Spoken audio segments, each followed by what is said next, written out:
That's it. And this flower and then start.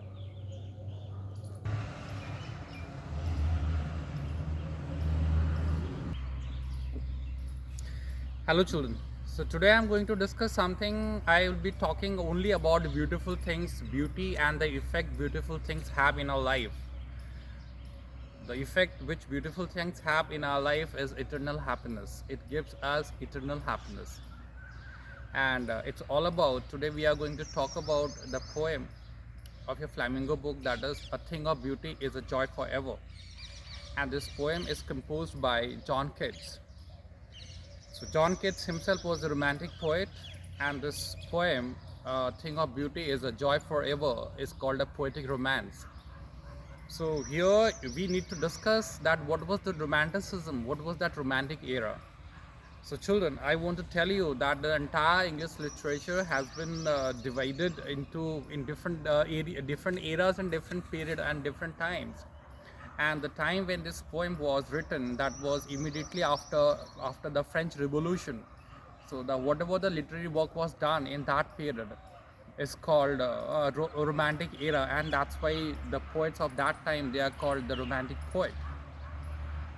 I would like to say something more about that romanticism and romantic era.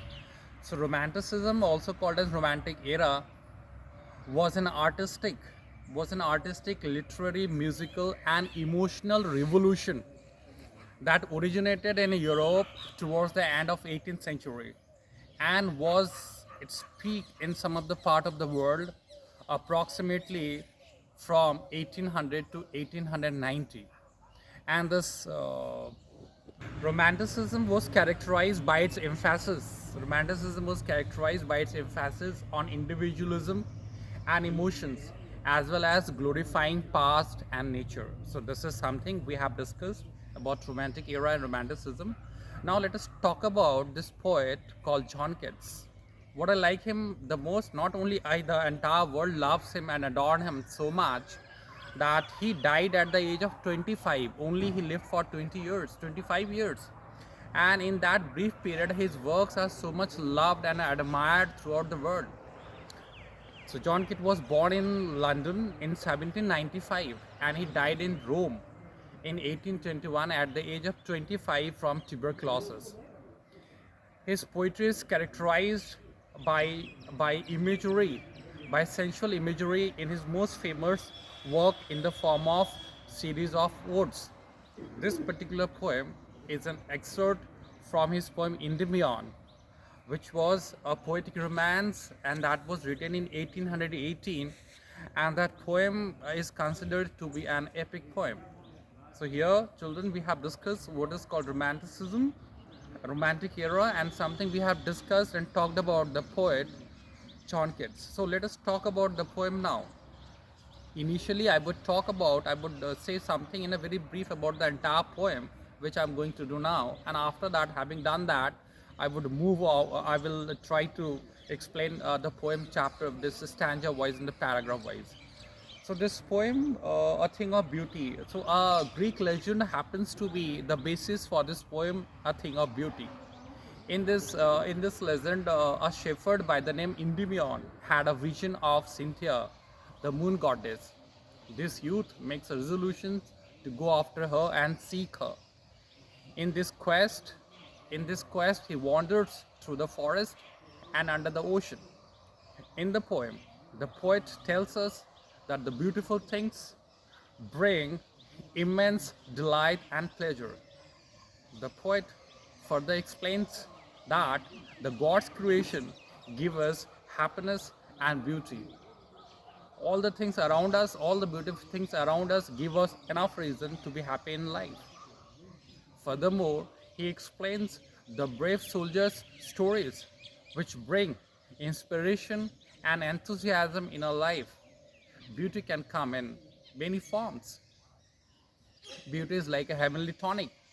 It is like a fountain of nectar. Beauty gives us good health. It removes sadness from our life, eventually resulting in everlasting happiness. So this is the entire poem. In a whole I have described. Now I'll take you the poem stanza wise as it's given in the poem. So the beginning, the first line of this poem, it goes like that: a thing of beauty is a joy forever. That means the beautiful thing, the effect, once a person experiences a beautiful thing, so that effect of that beautiful thing which the person has experienced, it always keeps on multiplying, it always keeps on increasing. It will never happen that the effect of a beautiful things will diminish, it will subside, it will reduce to nothing. It can never happen. The effect of a beautiful things keeps on multiplying with each passing day. That is the effect of beautiful things and the beauty. So the beautiful things has a resemblance with shady shelter, which gives us comfortable sleep, comprising relaxation, and sweet dreams. And this will lead to good health. Here, the poet says that the beauty lies in the eyes of beholder. The beauty lies in the eyes of beholder. That means it depends on the mentality, the mindset, and the heart, and as a person how he is, and then only the person will be able to look at the things and he will find that there is nothing in this world which doesn't have a beauty of its kind. Everything the nature has created, this world has, this planet has, all are beautiful in their own way, in their own regard. And that's why the poet says, and there's a very famous there's a very famous saying, and that goes like this: that beauty lies in the eyes of beholder. That means it depends, or it depends on the individuals, that how does he look at a thing, and then only he will be able to extract that beauty out of it. This The living beings, these human beings, they have an attachment. Further, it's explained, this human beings, they have an attachment with the worldly things.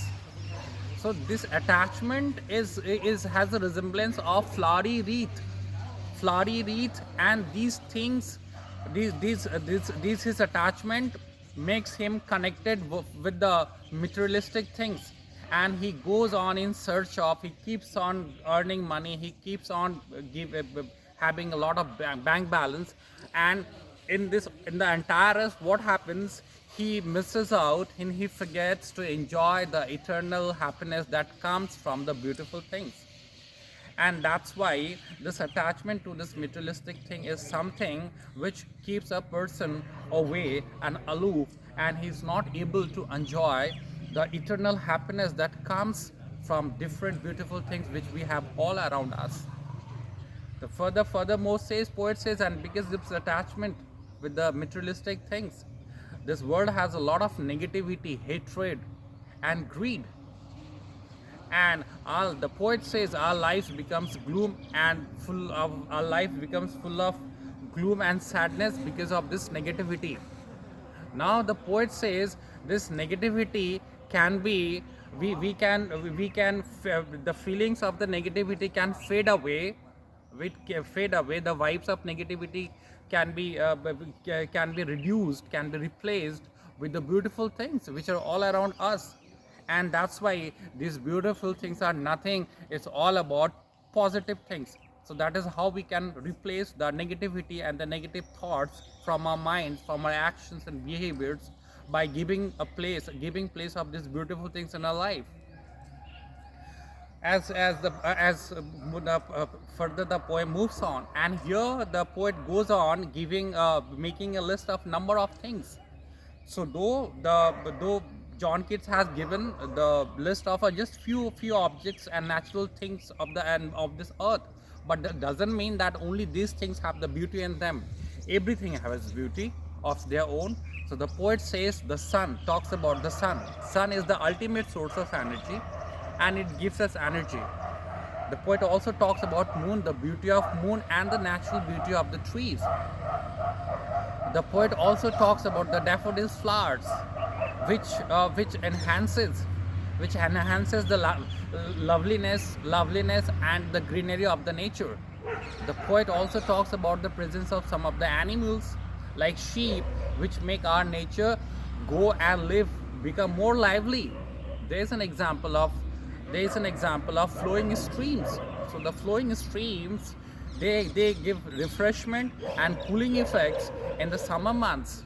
There is given example of pretty musk rose flowers, and this musk rose flowers is a beautiful sight to behold, and that increases, that brings happiness to our eyes.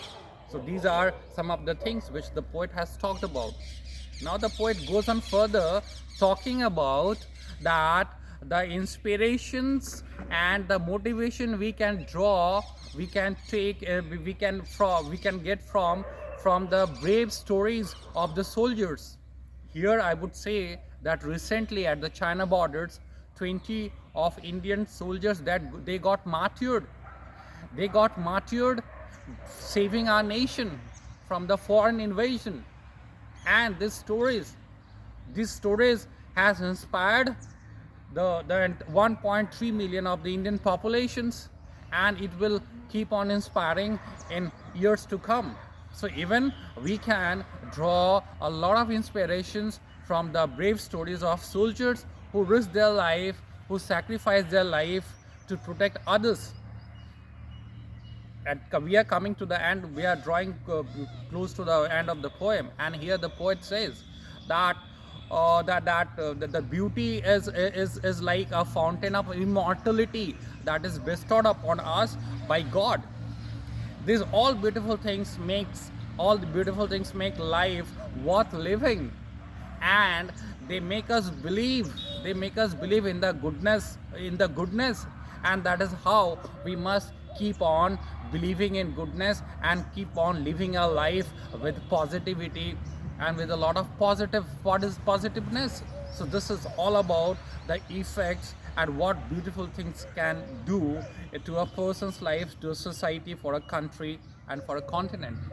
So that is, if we move to the end part of the poem, we find just in 2 lines I can conclude it, and it says that we have beautiful things all around us. We have beautiful things all around us, and one must stop to look at them.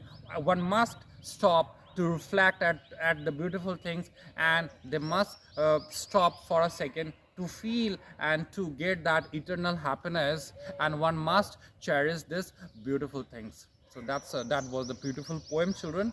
It's very close to my heart, and that everybody who has a bit of sense of poetry, so they would love this poem. So this was the poem A Thing of Beauty by John Keats. Thank you, and God bless you.